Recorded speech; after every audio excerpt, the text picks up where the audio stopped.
and welcome to today's lesson. So today we're still looking at differential equations. This is just a continuation of lecture 2. This is lecture 3, and my name is Harmtedy. So today we're looking at equations reducible to homogeneous form, and we'll also look at linear differential equations. I'll introduce you to this, then we'll further come and look at equations reducible to linear differential equations. So we're still on solutions of differential equations. So now we begin, which is the equations reducible to homogeneous form. So if you have the equation that is in this format, when you have the equation that is in this format, you can reduce it to a format that is of a differential equation. So what are we trying to say? First of all, what you need to do is while there is x in this equation, when you have an equation in this format, wherever there is small letter x, you replace with capital letter X plus h. While there is x there, you replace with capital letter X plus h. Then while there is y, you are going to replace with capital letter Y, then plus k. And then afterwards, you now put the small letters together and the capital letters together. So this is what we're trying to talk about. So when you do that, you simply just remain with this. This is going to be a result. I know you've not gotten this point. Let me first explain it this way. So in other words, what we're trying to say is when you replace here, what is happening is just the replacement. While there is small letter x and small letter y, we're replacing with x plus h and y, capital letter Y plus k. And then after that, you simplify it now like this. You can see that on this part we only have small letters on top and capital letters down here. When you see, you put h and k together. I made a mistake by saying you put small letters together. No, you put h and k together. So after that, you now take this part and then equate it to 0. So equate all these equations, the numerator and the denominator, to 0. This is what has just happened here. So after doing that, you can solve now these two equations. When you solve the two equations simultaneously, you discover that you find your answers to either be h. You find your value of h and k, and then the remaining part, this part here. This remaining part here, you now equate it to dy dx, and then from there you can see to say this remaining part is in a homogeneous form. You can now easily solve it by using homogeneous functions. I mean a homogeneous solution. So how do you do that? We know to say when you are dealing with homogeneous, what you do when you have this, you say okay, let's look at an example.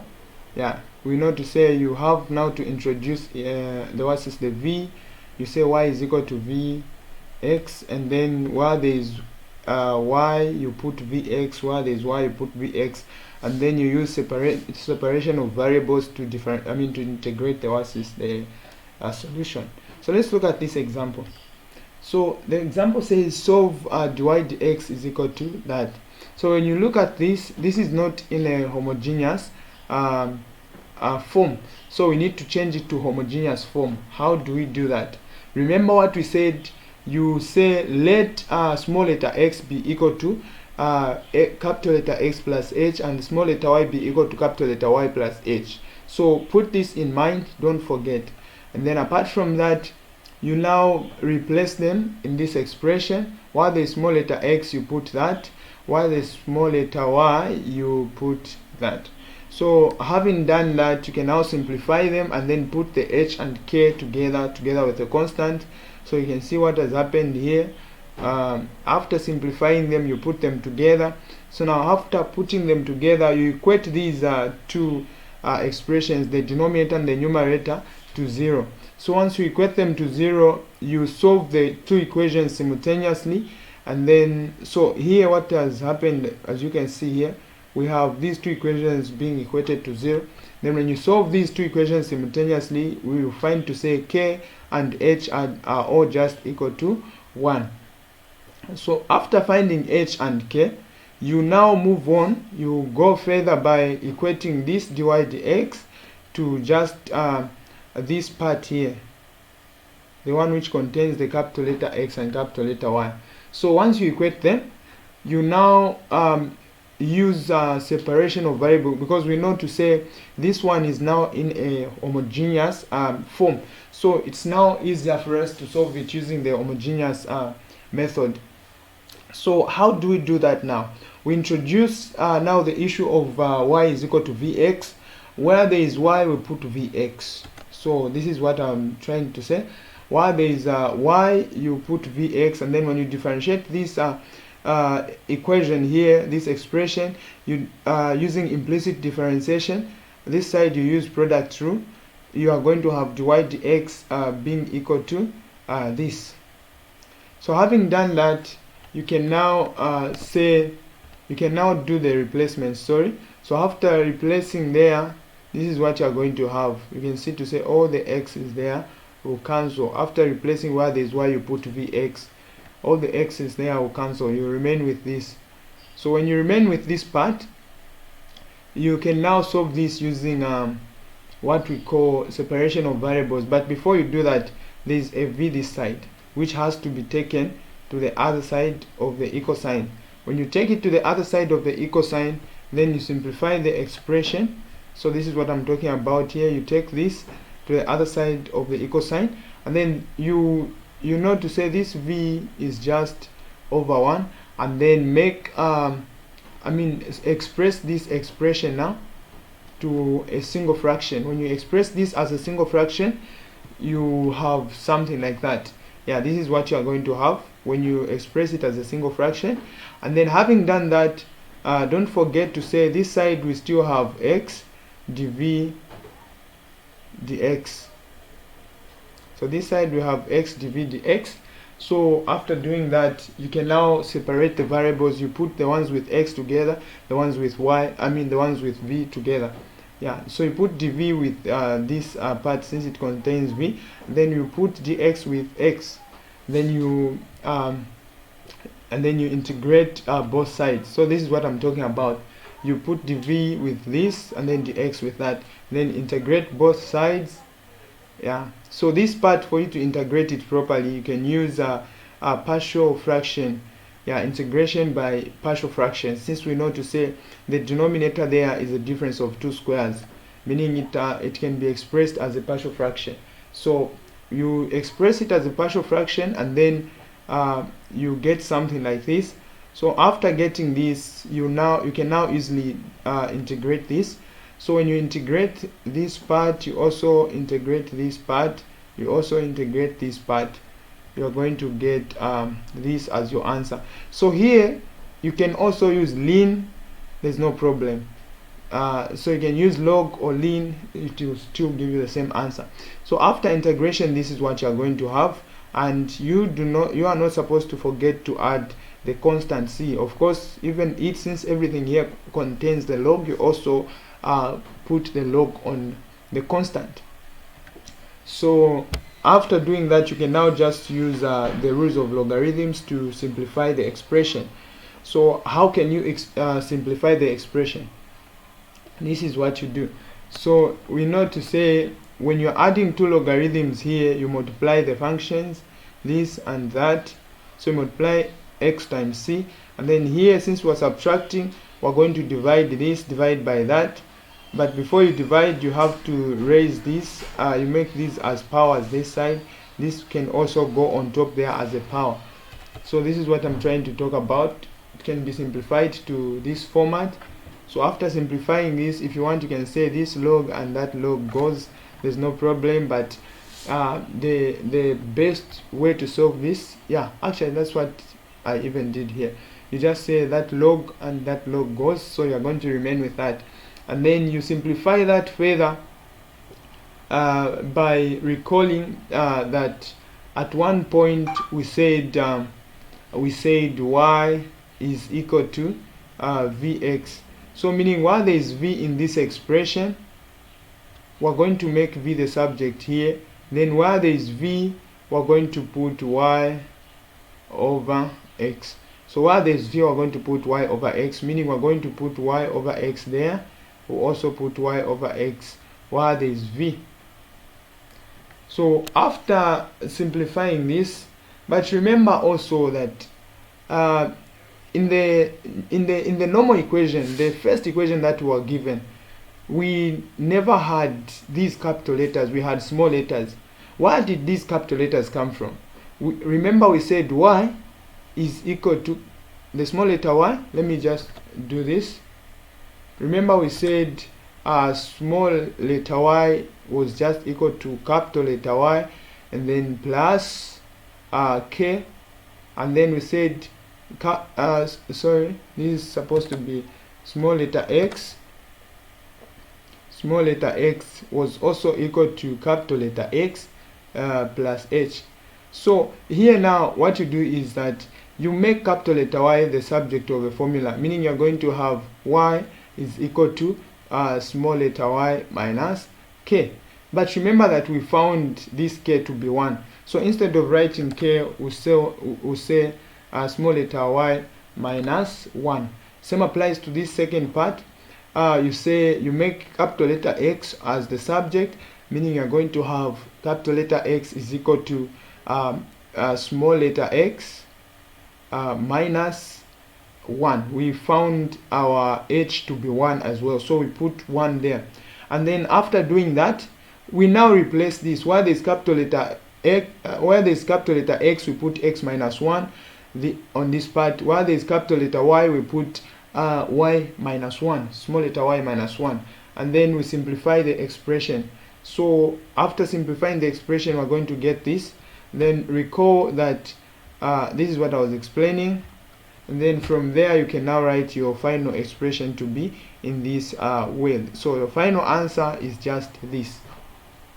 So if you have a question, you can ask me on WhatsApp, on Telegram. There's no problem, I'll respond to you. So let's quickly move on to this one. Let's look at linear differential equations. So the linear differential equation, so what we've discussed here, this was reducing to homogeneous functions. So there's an exercise at the end of this slide. You can solve it and send the solutions. I'll be there to I'll respond to your solutions. So let's look at the linear differential equations now. So a differential equation, for it to be called linear differential equation, it has to be in this format. So it has to be in this format. Here there's always supposed to be dy dx, and then this dy dx should just be independent like this. It shouldn't have anything this side. And then apart from that, you also have this p. This p is just a function of x. It can also be a constant. Same applies to this q here. This q is a function of x, and it can also be a constant. So let's quickly move on to to seeing how you do that. So the first thing that you have to do when you've been given such a differential equation, you first have to multiply both sides with e raised to power the integral of p dx. You multiply both sides with this. So this part alone here is called the integrating factor. So the integrating factor, abbreviated as if is just given by e raised to power the integral of p dx. The integral of p dx. So this is the integration factor. So after multiplying both sides by that, you can now simplify it. Yeah, you can now simplify it, and then when you simplify it, it's going to become this. So when you integrate both sides, you are going to get this as your solution. So after integrating both sides, you get this as a solution. You multiply it with e to the power the integral of p dx, and then after integrating both sides, when you simplify, you come to this as your answer. So in other words, what we're trying to say is that the general formula or the general solution for a linear differential equation is this. So the general solution should be this. So this is going to be, so this is going to be, we will just get y, and then you multiply it with this is going to be a solution. You get y, multiply it with the integrating factor, and then this side you just say the integral of q. You remember q was just on the right hand side of the given differential equation, and we said it can be a constant and it can also be a function of x. You also multiply it with the integrating factor, and then you add the constant c at the end. So these are the working rules. So the first step there, you convert the given equation to the standard form of the linear differential equation. So meaning you first convert the given equation. So when they say you first convert, it means that not all differential equations are going to be given in their standard form. So the first thing that you need to know, or that you need to do, is first to convert it to its standard form, which is this form. After converting it to a standard form, you now find the integrating factor. So the integrating factor is simply just e raised to power the integral of p dx. So what you do is, in order to find the integrating factor, you first just get this p, and then you integrate it, and then the answer that you are going to get, you say e to the power that answer. That's the easiest way to find the integrating factor. You first get p, and then you integrate p with respect to x. I'm talking about this part.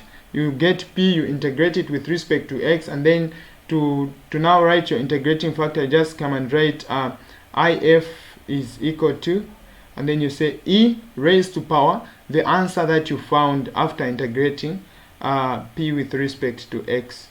So this is the simplest way of finding the integrating factor. And then from there, you now multiply the integrating factor. On the left hand side you multiply it with y, on the right hand side you multiply it with q, and then after multiplying it with q, you simply integrate the expression and then add the constant c. So let's look at these examples. This is example 1.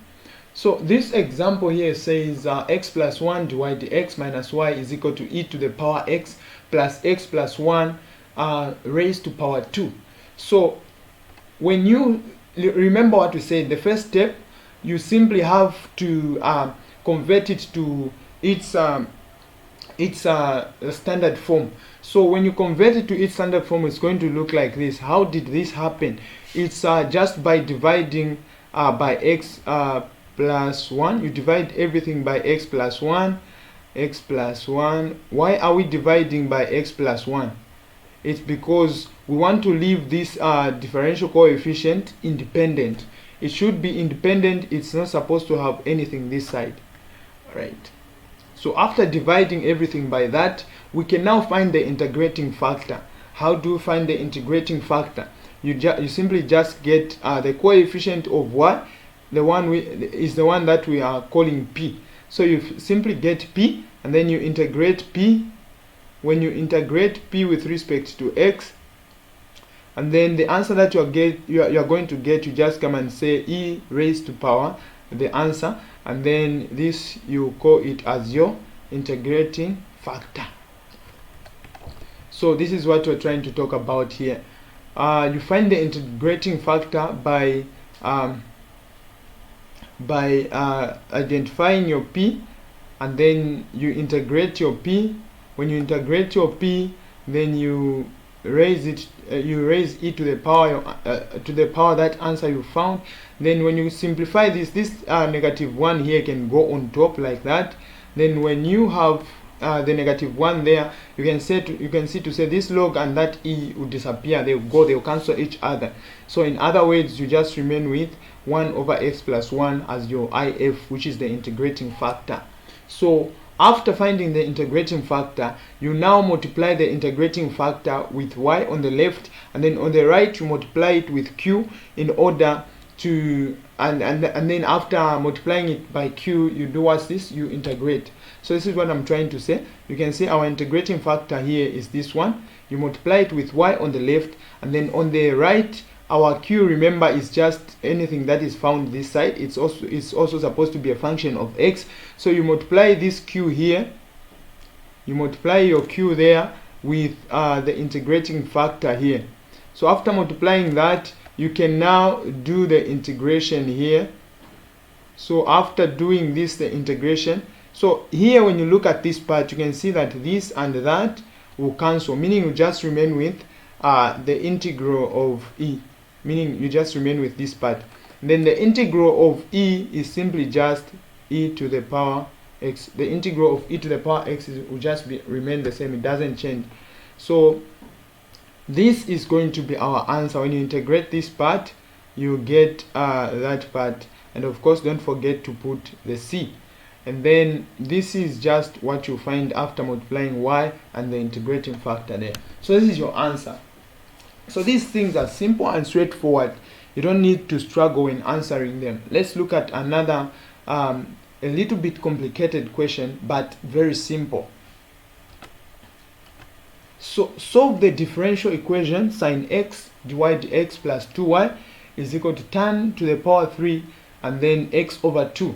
So how can you solve this? Remember what we said, the first step is that you convert this given equation or given differential equation into you convert it into a standard form, into its standard form. In other words, you leave this dy dx as you just leave it independent. It should not contain anything this side. So how can we remove this sin x? It's just by dividing everything by sin x. So you divide everything by sin. So when you divide everything by sin x, this is what you are going to have. So here we can now identify our p and our q. So our p is just a coefficient of y, and then our q is just everything that is on the right this side. So our p is just going to be 2 over sin x, and then our q is just tan x over 2 cubed, and then sin x, and then divide by sin x. That is our q. So from there now we can find the integrating factor. How do you find the integrating factor? You first integrate p, and then you say e raised to power the integral of p with respect to x.